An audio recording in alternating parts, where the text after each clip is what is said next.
ഭാരതത്തിൻ്റെ അഭിമാനപുത്രി സുനിത വില്യംസ് ബഹിരാകാശത്ത് പോയി വിജയകരമായി തിരിച്ചെത്തി.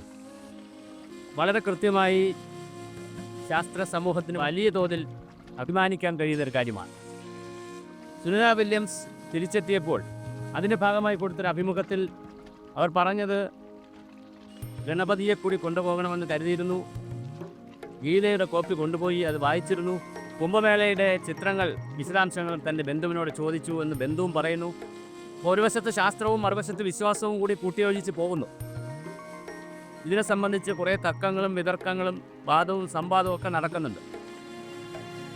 എന്തായാലും ഭാരതത്തെ സംബന്ധിച്ചിടത്തോളം ഭാരതത്തിലെ ഇപ്പോൾ ISRO എടുത്താലും ISRO ചെയർമാൻമാരെ എടുത്താലും ഏറ്റവും അടുത്തിപ്പോൾ ISRO സാറ്റലൈറ്റ് വിക്ഷേപിക്കുന്ന സമയത്ത് അതിൻ്റെ ചെറിയ രൂപം കൊണ്ടുപോയി തിരുപ്പതിയിലും മൂകാംബികയിലുമൊക്കെ പ്രാർത്ഥിക്കാൻ കൊണ്ടുപോയി ഉപഗ്രഹങ്ങൾ വിക്ഷേപിച്ചതിൻ്റെ ഭാഗമായി ഹോമങ്ങൾ നടത്താറുണ്ട്. പലപ്പോഴും ഗണപതി പൂജ നടത്താറുണ്ട്. ഭാരതത്തിലുള്ള ശാസ്ത്രജ്ഞന്മാർ തീർച്ചയായും ആത്മീയതയിലും ദൈവത്തിനുമൊക്കെ വിശ്വസിച്ചുകൊണ്ടാണ് ഈ പല പ്രവൃത്തികളും ചെയ്യുന്നത്. എന്നാൽ അവർക്ക് സയൻറ്റിഫിക് ടെമ്പർ പോരാ. സയൻറ്റിഫിക് ടെമ്പർ എന്ന് പറഞ്ഞാൽ അതിൻ്റെ അർത്ഥം ആത്മീയ വിരുദ്ധമായി കാര്യങ്ങൾ പറയണം, ദൈവവിരുദ്ധമായി കാര്യങ്ങൾ പറയണം, ദൈവം ഇല്ല എന്ന് പറയണം. അത്തരക്കാരാണ് സയൻറ്റിഫിക് ടെമ്പർ ഉള്ളവർ. അങ്ങനെയാണെങ്കിൽ ഐൻസ്റ്റീന് സയൻറ്റിഫിക് ടെമ്പർ ഇല്ല, കാൾ സാഗന് സയൻറ്റിഫിക് ടെമ്പർ ഇല്ല, സ്റ്റീഫൻ ഹോക്കിങ്ങിന് സയൻറ്റിഫിക് ടെമ്പർ ഇല്ല, തുടങ്ങിയ ആർക്കുമില്ല. നമ്മുടെ APJ അബ്ദുൽ കലാം സാറിന് സയൻറ്റിഫിക് ടെമ്പർ ഇല്ല, ISRO ചെയർമാൻ സോമനാഥൻ സാറിന് സയൻറ്റിഫിക് ടെമ്പർ ഇല്ല. സയൻറ്റിഫിക് ടെമ്പർ ഉള്ളത് കുറച്ച് യുക്തിവാദികൾക്കാണ്. അവർ സയൻസ് പഠിച്ചിട്ടുണ്ടോ എന്ന് വെച്ചാൽ അതുമില്ല. സയൻസിലാണോ ഗവേഷണം എന്ന് വെച്ചാൽ അങ്ങനെയുമില്ല. സയൻസിൽ പഠനം നടത്തി ഗവേഷണം നടത്തി ബഹിരാകാശത്തിൽ ഉൾപ്പെടെ പോയി വരുന്നവർ, ചൊവ്വയിലും ചന്ദ്രനിലുമൊക്കെ പോകാൻ അവസരം കിട്ടുന്നവരും പോകാൻ തയ്യാറെടുക്കുന്നവരും എല്ലാം വിശ്വാസികളാണ്. പക്ഷേ അവർക്ക് സയൻറ്റിഫിക് ടെമ്പർ ഇല്ല എന്നാണ് മറ്റുള്ളവരുടെ വാദം. ഇങ്ങനെ വാദിക്കുന്നവർ പറയുന്നവർ അറിയേണ്ടത് വിഘ്നങ്ങളുടെ തടസ്സങ്ങളുടെ മാറ്റിത്തരുന്ന ദേവനായിട്ട് ദേവതാ സമ്പ്രദായത്തിൽ കണക്കാക്കുന്ന ഒരു ദേവതാ സ്വരൂപം കൂടിയാണ് ഗണപതി. അത് മനുഷ്യൻ്റെ മനസ്സിന് കൂടുതൽ ഊർജ്ജം നൽകുന്നതിന് വേണ്ടി, പുതിയ കോൺഫിഡൻസ് നൽകുന്നതിന് വേണ്ടി, ഒരു ആത്മവിശ്വാസം കിട്ടുന്നതിന് വേണ്ടി മനസ്സിൻ്റെ ഊർജ്ജമായിട്ടാണ്, അന്നമായിട്ടാണ്, ആഹാരമായിട്ടാണ് ആത്മീയ തലത്തിൽ ദൈവചിന്തയും ആത്മീയചിന്തയും വരുന്നത്. ശരീരത്തിന് നമ്മൾ ഭക്ഷണം കൊടുക്കുന്നു, ശരീരത്തിന് മറ്റ് സൗകര്യങ്ങളൊക്കെ നാം കൊടുക്കുന്നു, വസ്ത്രം ധരിക്കുന്നു, ശുചിയാക്കുന്നു, ശരീരം ശുചിയാക്കുന്നു. മനസ്സാരും കുളിപ്പിക്കാറില്ല, ശരീരമാണ് കുളിപ്പിക്കുന്നത്. മനസ്സ് വൃത്തിയാക്കി വയ്ക്കണമെന്നൊക്കെ പറയും, പക്ഷേ മനസ്സിനെ രാവിലെ എഴുപ്പിക്കാനും കുളിപ്പിക്കാറില്ല. പല്ല് തേക്കും, കുളിക്കും, അതെല്ലാം ചെയ്യും, പക്ഷെ മനസ്സിനെ കുളിപ്പിക്കുന്നവരാരുമില്ല. അപ്പോൾ മനസ്സെന്ന് പറയുന്ന മറ്റൊരു തലമാണ്. അതിൻ്റെ മേഖലയാണ് വിശ്വാസം. അത് സമ്പൂർണ്ണമായി സബ്ജക്റ്റീവാണ്, ആത്മനിഷ്ഠമാണ്, വ്യക്തിനിഷ്ഠമാണ്, ആത്മാന്വേഷണമാണ്, ആത്മജ്ഞാനമാണ്, ആത്മബോധമാണ്, അങ്ങനെ എല്ലാമാണത്.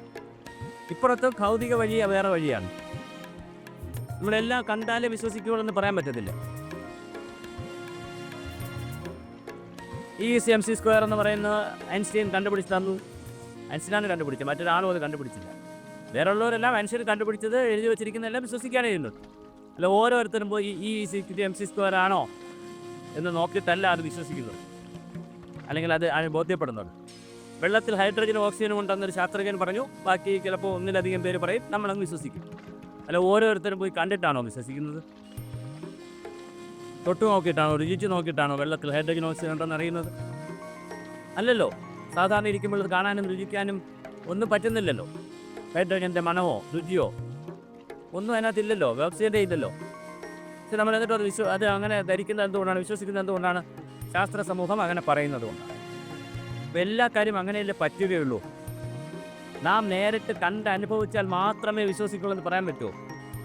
അനുഭവജ്ഞാനമുള്ളവർ, അനുഭവ സാക്ഷ്യമുള്ളവർ, അനുഭവവശമുള്ളവർ, ആത്മീയാചാര്യന്മാർ, ഋഷിമാർ, സന്യാസിമാർ, അങ്ങനെ ഒരുപാട് പേർക്കാണ് അനുഭവ സാക്ഷ്യം കൂടുതലുണ്ടാവും. കാരണം അവരാണല്ലോ ആത്മീയ വഴിയിൽ ഒരുപാട് സഞ്ചരിക്കുന്നവർ. അപ്പോൾ അവരൊക്കെ പറയുന്ന അനുഭവ സാക്ഷ്യം നമുക്ക് എടുക്കാൻ പറ്റത്തില്ല. അപ്പുറത്ത് വേറെ ആരെങ്കിലും പറയുന്ന അനുഭവ സാക്ഷ്യമാണെങ്കിൽ, ശാസ്ത്രത്തിൻ്റെ വഴിയിലാണെങ്കിൽ നമ്മൾ എടുക്കും. നാം ഒരു 10-21 ദിവസം ശാസ്ത്രപതിയിൽ ചിന്തിച്ച് യുക്തിവാദമൊക്കെ തലയ്ക്ക് കയറ്റിയാൽ പിന്നെ നമ്മൾ അത് തന്നെയായിരിക്കും, ഏത് വിഷയത്തെ കിട്ടിയാലും അങ്ങനെ തന്നെയായിരിക്കും നമ്മൾ കാണുന്നത്. ഇപ്പുറത്തും അങ്ങനെയൊക്കെ തന്നെയാണ്. അപ്പോൾ ഇതൊക്കെ മാറ്റിവെച്ച് ആത്മീയ ചിന്ത, ഈ ചിന്തകളും സ്വതന്ത്രമായി നമ്മൾ ചിന്തിക്കുമ്പോൾ, വളരെ സ്വതന്ത്രമായി, സ്വതന്ത്രമായി ചിന്തിച്ചാൽ മനസ്സിൻ്റെ ഒരു ഊർജ്ജമാണ്, മാനസിക തലത്തിൻ്റെ വളർച്ചയ്ക്കാണ്, വാസനകളുടെയും കർമ്മത്തിൻ്റെയും ഒക്കെ മേഖലയാണ് ആത്മീയത. പുനർജന്മം, മോക്ഷം, അത് വേറൊരു സ്ട്രീമാണ്, എൻ്റെ ഡിഫറൻറ്റ് സ്ട്രീമാണ്. അതും ഭൗതികതയും തമ്മിൽ ഒന്നിച്ച് പോകില്ല. ഭൗതികത വേറൊരു സ്ട്രീമാണ്. എന്നാൽ ഭൗതിക ജീവിതം മെച്ചപ്പെടുത്തുന്നതിന് വേണ്ടി, അതാണ് സുനിത വില്യംസൊക്കെ ഇപ്പോൾ പറഞ്ഞത്, ഭൗതിക ജീവിതം മെച്ചപ്പെടുത്തുന്നതിന് വേണ്ടി, ഓരോ കാര്യങ്ങൾ കണ്ടുപിടിക്കുന്നതിന് വേണ്ടി നമ്മുടെ ആത്മാവിനെയും മനസ്സിനെയും ശരീരത്തെയും ജീവനെയും ഒക്കെ വളരെ പരിശുദ്ധമായി നിലനിർത്തുന്നതിൽ, ഗൗരവമായി അതിനെ ഉത്തേജിപ്പിക്കുന്നതിൽ, അവിടെ ഊർജം കൊണ്ടുവരുന്നതിൽ, ഊർജം നിലനിർത്തുന്നതിലൊക്കെ ഈ വിശ്വാസത്തിന് വലിയ പങ്കുണ്ട്. അപ്പോൾ പ്രപഞ്ചത്തിന് ശക്തിയുണ്ടെന്നും ആ ശക്തികളെ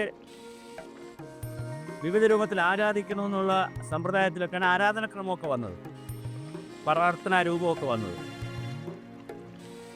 ഇതെല്ലാം തെറ്റാണ്, അങ്ങനെയൊന്നും ചെയ്തതുകൊണ്ട് ഗുണമില്ല എന്ന് പറയുന്നത് എന്ത് ശാസ്ത്രമെന്ന് നമുക്കറിയില്ല.